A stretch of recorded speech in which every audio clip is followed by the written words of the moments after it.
My guest today is an entrepreneur, education advocate, and founder who walked away from a successful career as a managing partner at a multi-billion-dollar firm to pursue something she believed mattered more, transforming education for families. Erika Donalds began her career in finance, rising from staff accountant to managing partner before leaving to launch schools and education models that put parents back in the driver's seat. She's a former school board member, a charter school founder, and the founder of a nonprofit focused on expanding education freedom and innovation. From school choice to classical education to virtual reality classrooms, Erika has spent her career challenging the status quo and asking a simple question: what if education actually worked for every child? This is the 50 Chair story of Erika Donalds.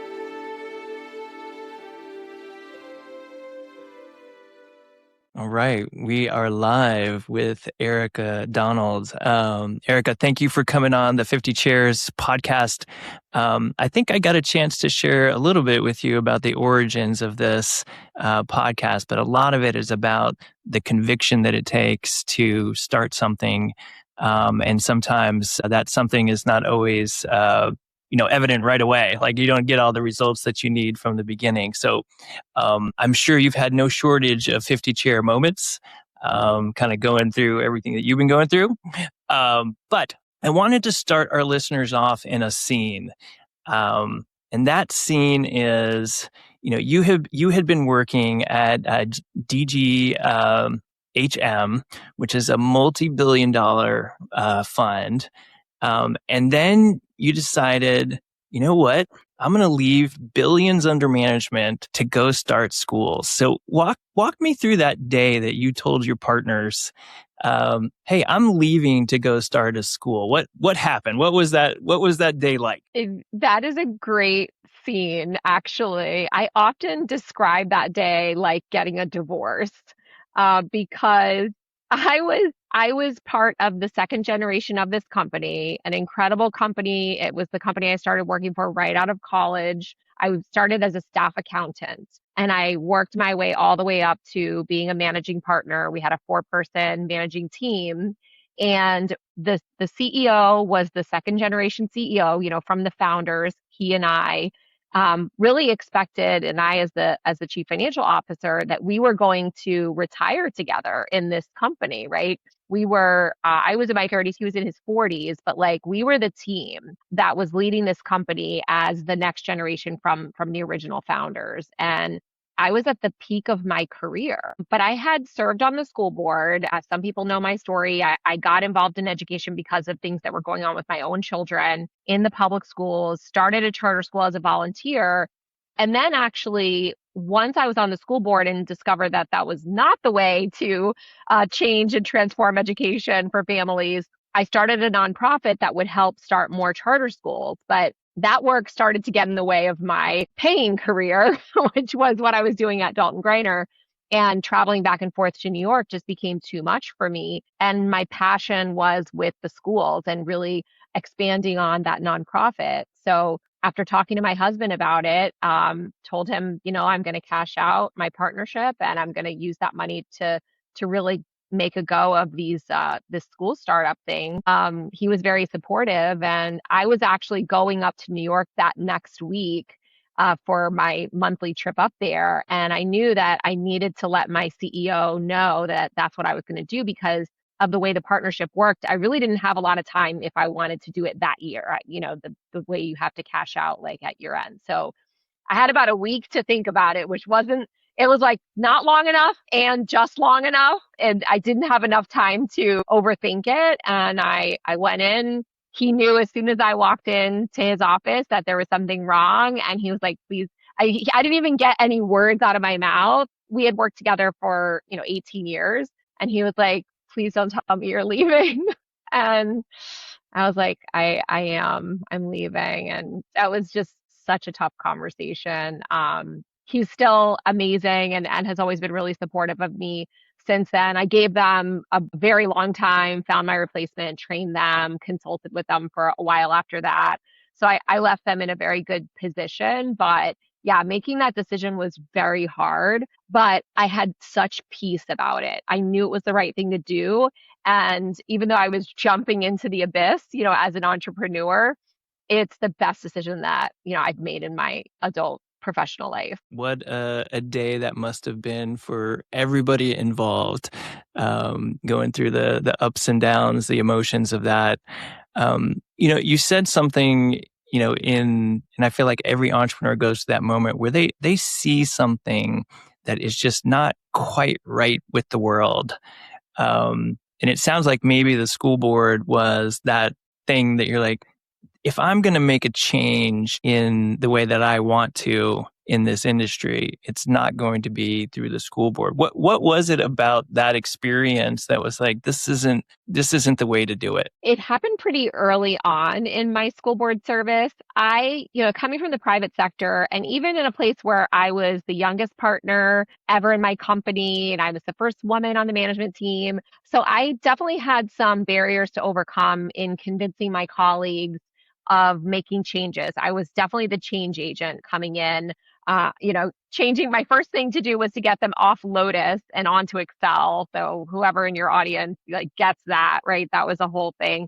So going into the school board, I kind of approached it in the same way. I'm going to do research. I'm going to come up with solutions. I'm going to do white papers that, explain what the problem is, what the research says, what my proposed solutions are. And then we would discuss it and come up with the path forward. So one of the very first things I did was present a proposal to add an internal audit function to what was over $1 billion budget at the time, which seemed pretty straightforward. I mean, every best practice would say that this is what you should do.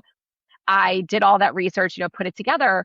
I get to this first meeting and I had, of course, sent this over to my school board member colleagues ahead of time for them to review, for us to discuss at the meeting. And backing up, I was a charter school founder that ran for school board. I was a parent activist. So the other members of the board were not huge fans of mine, but I still figured once I won and I was on the board that we would work together for the betterment of the students. Well, I get to the school board meeting and not only had they not even read any of the materials that I had sent them, but they changed the rules so that I could not put items on the agenda as an individual board member. So they were so concerned that I was coming in to actually make changes and discuss issues that it took me 3.5 years to even get an item on the agenda as an individual board member of my 4-year term, mind you. So I knew pretty soon after taking office that this was not a mechanism for the transformational change that I knew needed to happen in education based on my own personal experience, as well as starting a charter school, which I did the year before I joined the school board. When we started that school, I heard from hundreds of parents in my community that were all having similar issues. I had learned about school policy, both at the local and the state, and then even national level, and seen all of the issues with those policies and how they were affecting students. So getting on the school board and even trying to make what seemed like very simple change and all of the blockades that were put up in my way, I knew pretty soon that I needed to do something different. And I didn't run for office again and instead started this nonprofit and decided I would create that change by opening schools that parents could access that were solving the problems day to day that they were experiencing in the traditional system. Yeah, there's so many directions so many things you said that we could kind of go off on a branch of. But parents at the core, I think there's been this discussion in education for a long time. It's like, who is the customer?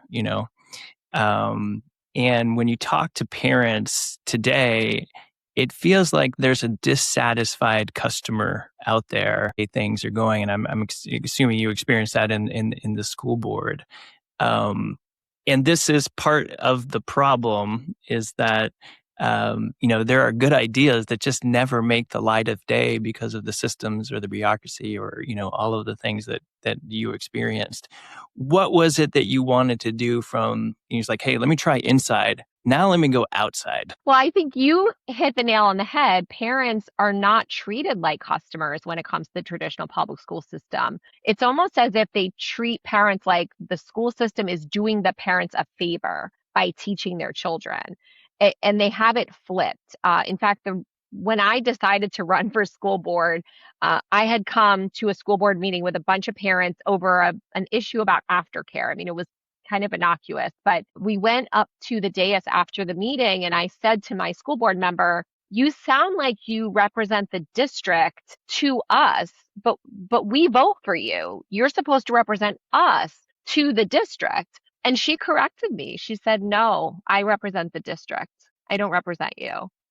And that's when I decided to run against her and thankfully won. But that is the attitude of the bureaucracy and the monopoly that exists in the traditional public school system, that they are representing the system and that parents are really not part of the equation. And I'm a free market person. You know, I believe so much in capitalism and the free market because it's allowed for access to the American dream, right? And to the reason why America is the leader of the world in technology, innovation, business, finance is because of these free market principles. And what I learned in this entire process is that there is no free market impact in education. There is a monopoly and parents are not treated as consumers. They don't have consumer choice. So the more that we can infuse free market principles and competition into public schooling, the schooling of the public, the better those outcomes are going to be, the more access and the more innovation. It's not something that this sector has enjoyed basically ever.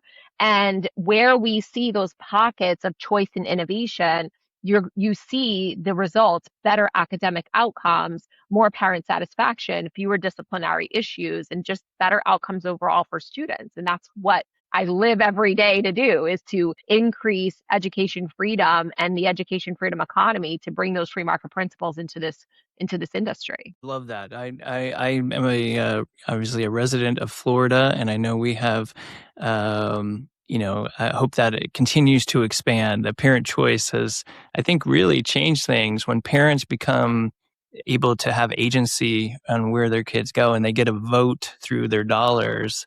I think people treat parents differently.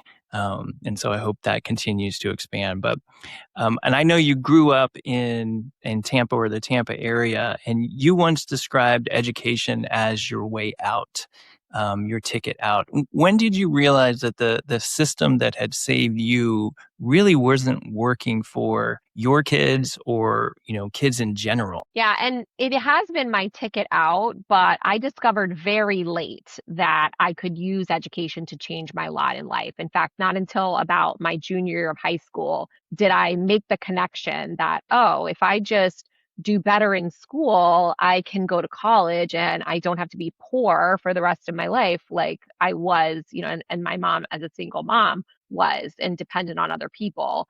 And I really would love for people to realize that, especially kids who are coming from difficult situations, that education is the key to allow you to change your statistical trajectory. And even parents, there's so many parents who really care about the future of their children, and they may not come from a place where they have money to spend, which is why school choice is so important in giving parents not just access to the funding, but the information that they need in order to make informed decisions about where their children go to school. I think every parent stands, maybe a very small percentage, wants their children to do better than they did and wants to give them the education opportunity that's going to allow them to surpass the parent's lot in life. I know I want that for my own children, even though my husband and I are very blessed. So it's not just about the education itself, because then people would say, well, if you just improve the public schools, then that's enough. It's also about changing our culture to put the ownership in the hands of parents. My mom will tell you, no one ever talked to her about what she wanted for me when it came to my education. Like, they didn't care what she thought. But I want every parent to feel that ownership because they know their children the most. They love their children more than anyone else does. And they will be the most invested in their children's success if they are given the responsibility and the ownership of that success. And so it's really a cultural change as well as a policy and procedural change, in addition to that. So, as part of that, I know you started down the charter school route. I'm sure there were lots of lessons in that because in a charter school, you got to recruit. So I'd love to delve into that a little bit, but then I know that shifted. So what did you learn through starting a charter school that you think is applicable to the future of education and where we need to go or shift to? Well, we started charter schools. The first one that my husband and I got involved in here in Collier County in the Naples area of Florida was a volunteer effort. It's a Hillsdale classical charter school.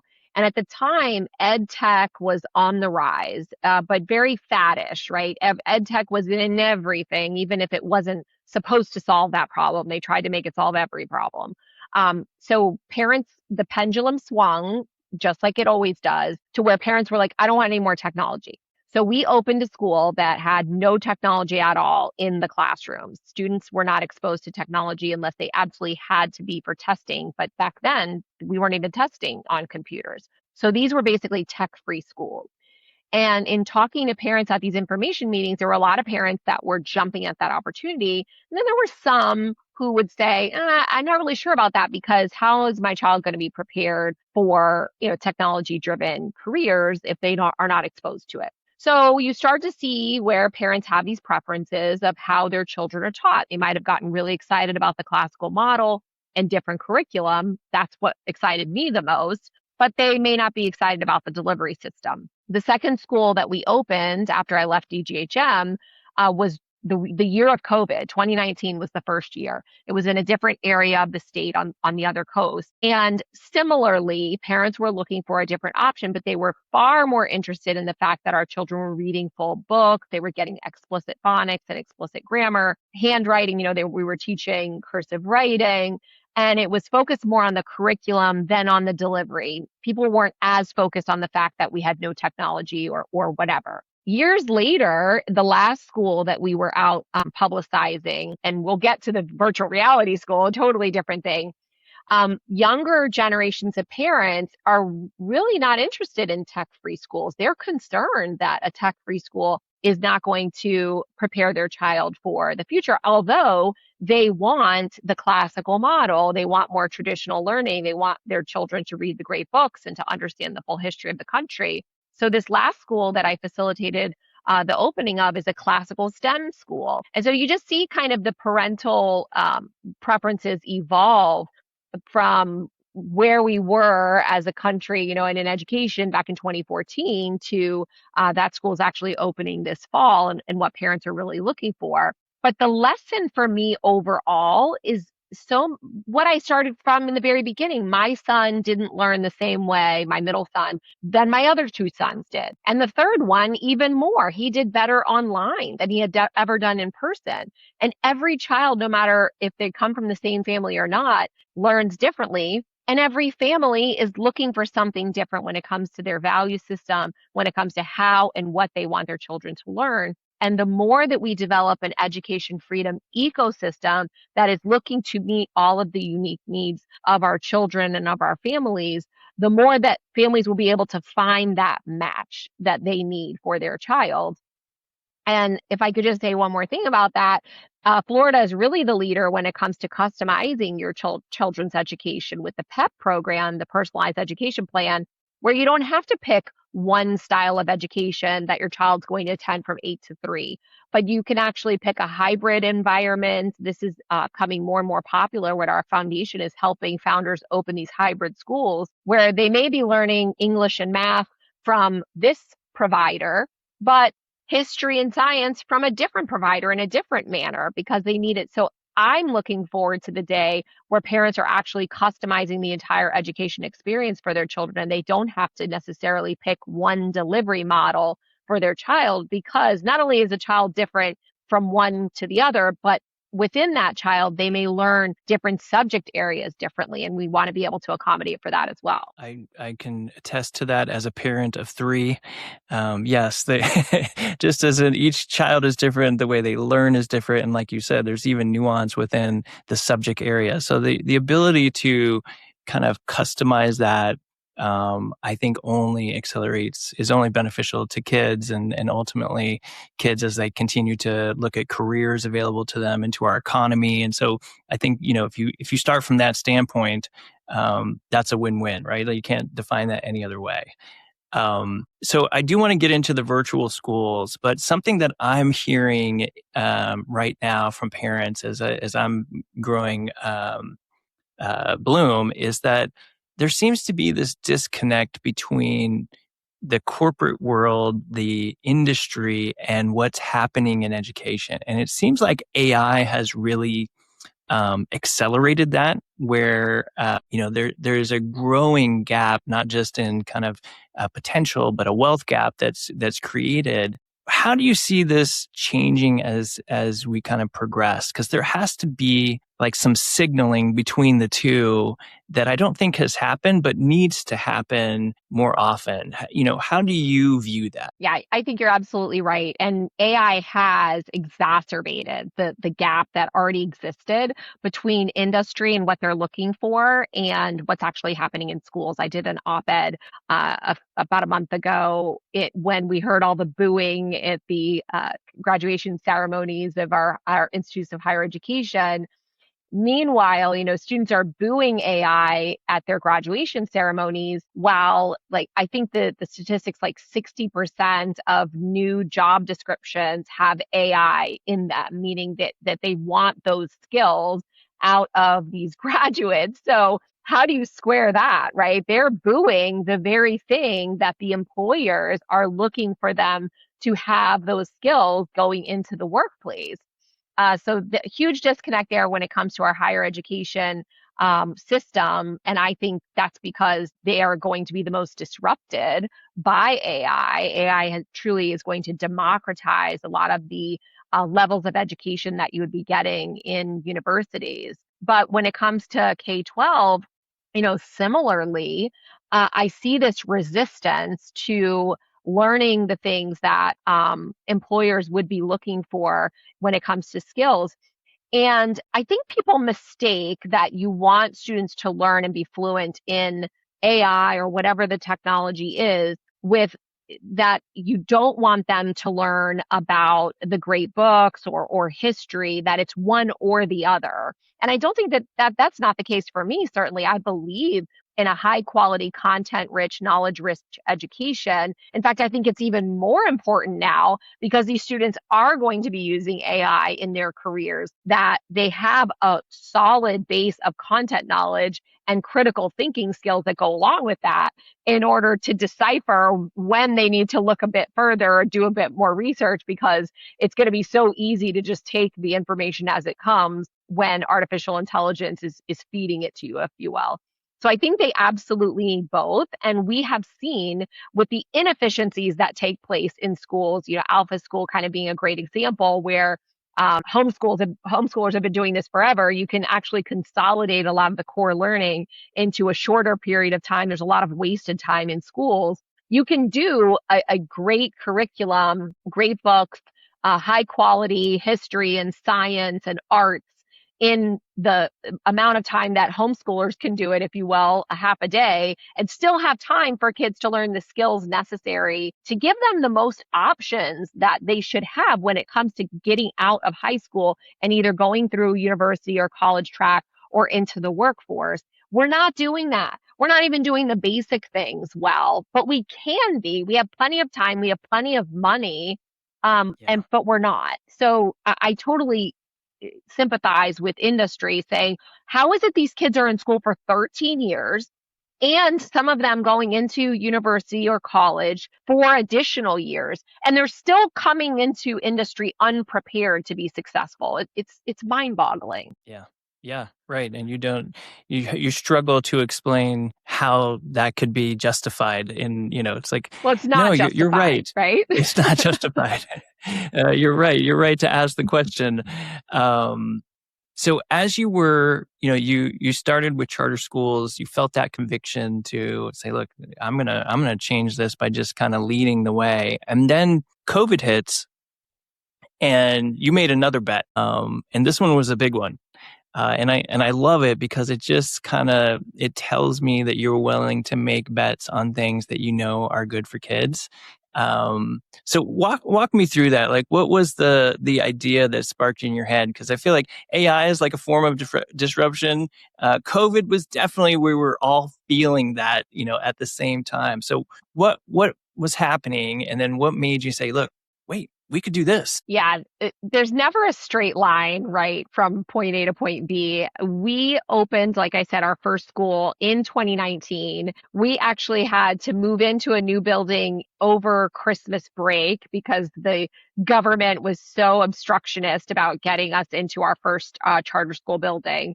So within a span of just a couple of months, we moved into the new building out of our temporary facility and then went home for spring break and never came back to that facility because we were learning online. And I worked with my team to replicate the in-person experience as much as possible during COVID. I wasn't looking around to see what districts were doing or other private schools. I just wanted to make sure we didn't miss a beat for our families and for our students because we were competing, right, for those students to be in our school. So we had live learning every day. We continued with our Great Books curriculum. We had families coming through the car line picking up their packets of books and materials so that they could go home and actually have a classical model of education every day. And so we were working hard and into the fall of 2020, continuing to do the same thing for about half of our students. By the time students all came back in person, which we did in January of 2020, we had about 100 students whose families wanted to stay online. They loved the program. We had built something that was very robust and not available anywhere else.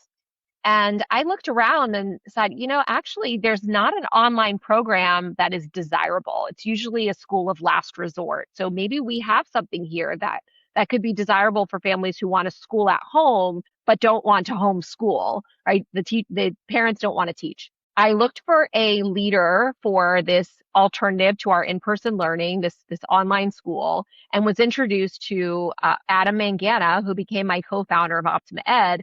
He was teaching an independent school in Mississippi, and he was experimenting with something he had been working on for 10 years, which is learning in the metaverse. He came to Naples, put me in a VR headset. I was underwater with his eighth grade class, and the teacher was there. The other students are there. We're talking about the parts of a whale. We went to the moon. We learned about the lunar landing. The teacher's giving assignments. And I just thought, wow, combine this with the program that I had put together, this high quality classical online model, and we're in a different stratosphere when it comes to online learning. And that's how Optima Academy Online was born. We'll be serving 1,800 students this fall. We just got our results back from last school year, where we've outpaced a year's worth of learning in the past year for the first time, surpassing that 100% mark of a year's worth of learning. So we're really proud of the results that are coming out of that, and parents really want it, which is great.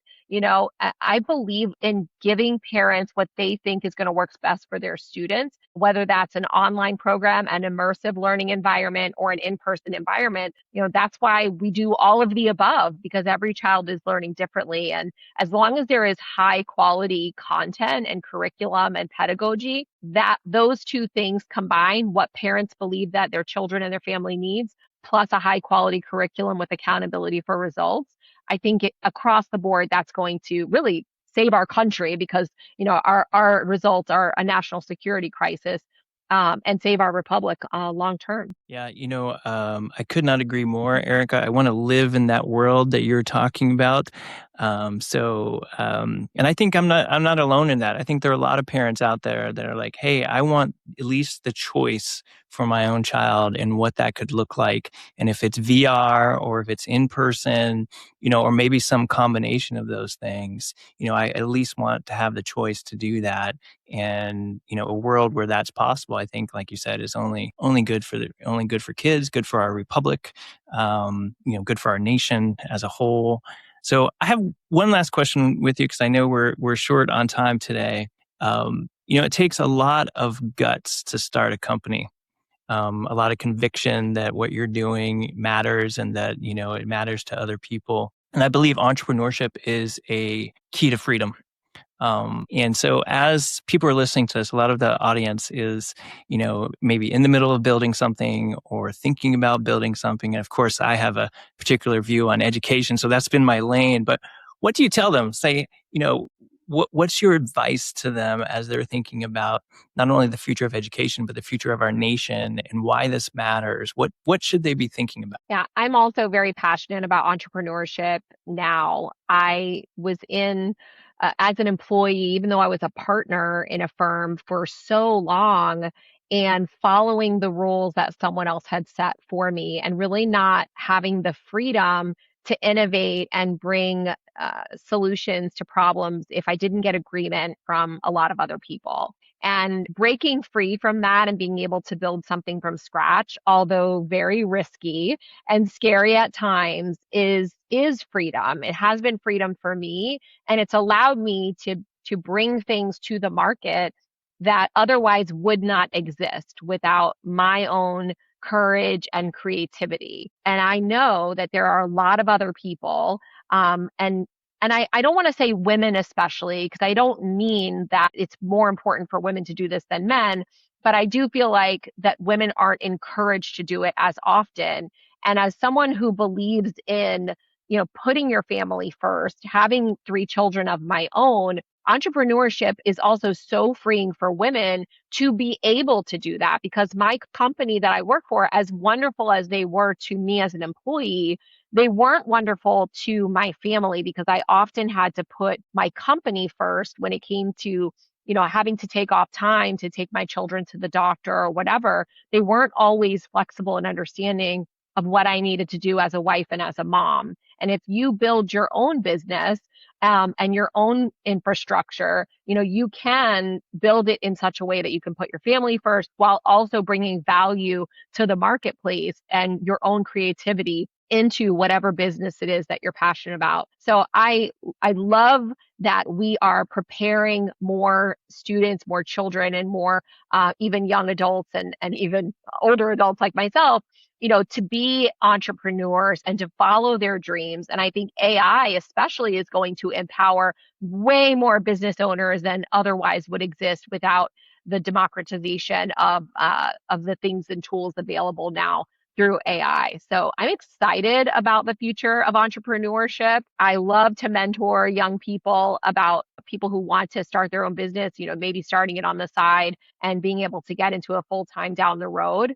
But that's what America is all about. The American dream is certainly within reach for people who want to be entrepreneurs and want to control their own destiny. And I just think it's so exciting. It's again one of the best things that I ever did. Yeah, it's never been the barrier to entry to becoming an entrepreneur right now is so low. There's never been a better time to do it. So, Erika, I just want to thank you again for giving us the time, sharing your expertise, wisdom, your goals for the future. And I'm excited about that future that you're bringing to Florida and elsewhere.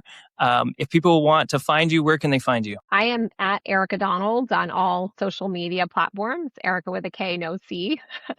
So yeah, definitely follow me on there. And I love to hear from people. What do you want to know? What questions do you have? And interact with folks. I'm most active on X. That's a lot of fun for me because I love policy and news and advocating for education freedom. So definitely find me there. Thank you so much. Thanks so much for having me. I want to say thank you to all the listeners of the 50 Chairs podcast. Being able to bring all of these guests who can share their expertise and advice as they've gone through their 50 Chairs moments has been a great joy and privilege. And if you're getting any value out of this, The best thing you can do to support our channel is to like us on Apple, on Spotify, or on YouTube, or share it with a friend who's going through their own 50 Cheers moments and needs to hear one of these stories. Thanks again for listening.